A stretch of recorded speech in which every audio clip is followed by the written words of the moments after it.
เจ้ายิ่งสุพรรณกะเลียนไหนเป็นปีนางผู้หัดหานลงเจ้านเรศวรเสสาที่ที่เกิดเป็นตีพิษณุโลกซึ่งไทยคาออเป็นลูกยิ่งหลวงเจ้ามหาธรรมราชาเจ้านางวิสุทธิกษัตริย์เสมีน้องชายสองก็เป็นผู้หัดหานลงเจ้านเรศวรและเจ้าเอกทัศลุดเกิดเมื่อปี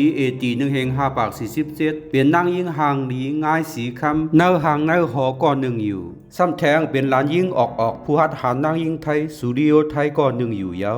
อันพี่น้องเฮาเขาไลหันอยู่หนทางย่ำเหลียวในเป็นหนทางเจ้ายิ่งสุพรรณกะเลียอันไม่อยู่ที่เวียงพิษณุโลกเสภายตั้งตกน้ำนันเตไลหันจ้องคำลงสีคำปอเฮอลงว่าอยู่อ๋อเจ้ายิ่งสุพรรณกะเลียไหนไลหันในปับปืนมานเขาแต้มไว้ว่าสุพรรณกะเลียมินตมีอำนั้นปะสู้หน้าเตวีนายอยู่แทงทีหนึ่งไลหันแต้มไว้ว่าปะเอ็นตราเตวีอำนั้นอำโยยงนายก็หันเมียนอยู่กำบันนำเตหูว่าสุพรรณกะเลียมินตมีนั่นขายาวกับกายรวยศึกปืนมันนางเตเจ้าแต้มปืนเขาพยายามป้อแต้มออกเตมังร่องมังเผาก็ใครง่ายเหมือนอปุ่มตันตายีไว้โลโลตีน่าซึ่งไทยในเตก็ยำผีเจ้ายิ่งสุพรรณกะเลียมีตั้งนำอยู่ห้านต่อยามเหลียวขายาวมันนั่งไหนก็ในซึ่งไทยเขายุยองว่าเป็นผู้หัดหันนางยิ่งไทยก็หนึ่งอยู่ยาวเมื่อ1/5/64นั้นเจ้าหอคำหลวงห้างสาวตีกว่าตึกอ่องเป้อยุธยาเสนอบอับปันเจ้าหอคำไทยเจ้ามหาธรรมราชาให้พ่องงามปไตยอำนาจหอคำหลวงห้างสาวตีเย้าเจ้าหอคำมหาธรรมราชาก็นั่งหือสองเมืองไลยุ่มยำมันเกี่ยนกันในเสเอาลูกยิ่งมันเจ้าอันใดชื่อว่าเจ้ายิ่งสุพรรณกะเลียนอบอับปันเจ้าหอคำปุรินนองอยู่เย้าเมื่อพ้องนั้นเจ้ายิ่งสุพรรณกะเลียในอายุตึกมี17ขบเสย้อนเปืออำเลือไรก็เป็นเจ้าอูแลไล่กว่าอยู่ซ่อมเจ้าหอคำห้างสาวตีเมื่อที่ออกวันออกเมืองนั้นกอบเอาเหรียญซึ่งไทยกำหนึ่งเสจอกใส่ในธงอ่อนเย้าไล่เมื่ออยู่ซ่อมไล่ขึ้นเป็นนางตื้อซูมเจ้าหอคำหลวงห้างสาวตีอยู่เย้าไหวเสเจ้าหอคำปุรินหนองนอนแพ้กว่าเย้าสิเป็นนางตื้อซูมเจ้าหอคำนันตากว่าแทงอยู่เมื่อ1/5/92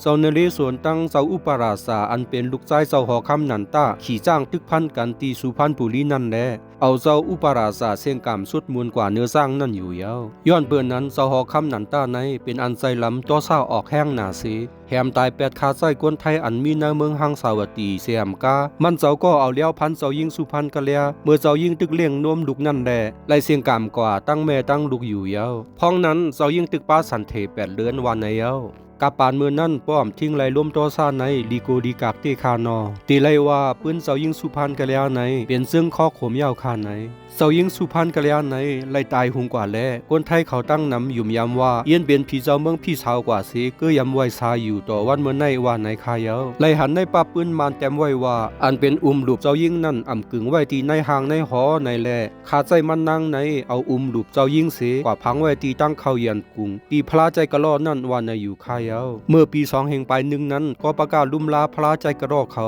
เมกุมลุมลากองมูแลคุณไลดุบหนึ่งนั้นเขายุ่มย้ำว่าเป็นดุบเจ้ายิงสุพรรณกะเลียว่าในคายาวคนไทยเขากำปันนำป้อมาแหล่เมืองมานไหนมาหลูมาไว้ดีหอผีเจ้ายิงสุพรรณกะเลียอันไม่อยู่ตีกองมูใจกระรอกในเส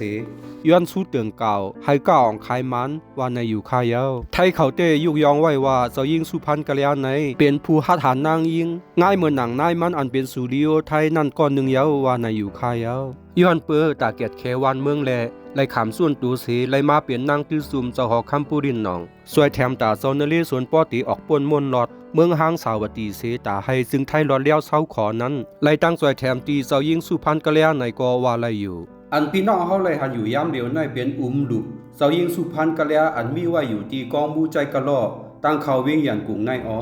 เพราะว่าคนเมืองไทยเขามาฮอดถึงที่เมืองโฮมตุ่มในกำบันนำอ่อนกันมาหลู่มาไว้มาดูปันนำหมอกไผเตียนเสือโคไทยเสียมกาตีไลหันเจ้าตาหน้าไทยเขามาดูปันหอมเหม่อลงตาเตไว้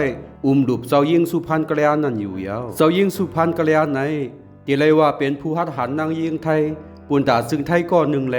อ่อนกันยุ่มย้ำนับถือย้อนสู้กล่าวถึงตีหอผีเจ้ายิงอันมีไว้ในเมืองไทยแลสังอันมีไว้อยู่ตีกองมูใจกะลอในแลสังเป็นอันย้อนสู้เตรียมทนเต้ว่าในอยู่คายาวตีไลว่าซึ่งเจ้ายิงสุพรรณกะเลียไหนเป็นซึ่งข้อขมคายาวนอเมื่อน้องใจเจ้ายิงมาห้องเมื่อขึ้นวันเก่าเมืองหลังนั้นเจ้ายิงไหน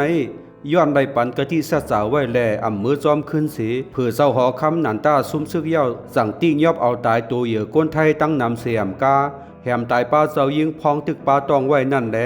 แต่เลยว่าสัตว์ปานเจ้ายิ่งไหนเป็นซึ่งคอขมยาวขาไหนอันพี่น้องเฮาไหลหันอยู่ย่ำเดียวในเป็นหอมเหม่อตาไว้ลูกเจ้ายิ่งสุพรรณกะแล้วอันเป็นเจ้าตานหน้าไทยเขามาหลู่ไว้นั่นคาอ๋อแรงสายฟ้าก็ไล่รู้อันดิกปืนไล่ด้วยเซิงเจ้านเรศวรเจ้ายิ่งสุพรรณกะแล้วยาวเป็นอันเข้าเจ้าเตๆว่าเสฮอดกว่าเล็บเห็นด้วยตีอ่องเก่าเขาอยู่เมืองเก่าพิษณุโลกยาวเสอำกาโซมามีอยู่ตีเว้งยานกุงในก็มาหอดถึงตีกองมูคำใจกะลอในเส